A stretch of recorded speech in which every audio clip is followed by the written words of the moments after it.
তার ছেলের কাছে সেরকম মেয়ে পছন্দ ছিল, কিন্তু আমার স্বামী নির্লোভী ছিল।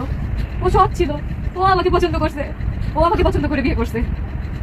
কিন্তু বিয়ের পর ও অনেক মাতৃভক্ত ছিল, তো ওর মাতৃভক্তি প্রচুর ছিল।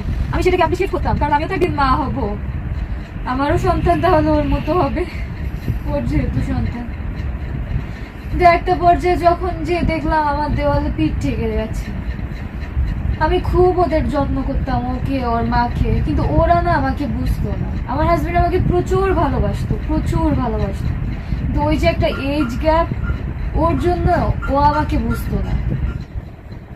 তারপরে আমি বিয়ে 6-7 মাস পর থেকে আমি বলা শুরু করি যে কি কোনো সমস্যা, বা তোমার মেন্টালিটি এমন কেন, তোমারই তো বউ, তুমি পছন্দ করে আনছো, আমি তো হেঁটে আসি নাই।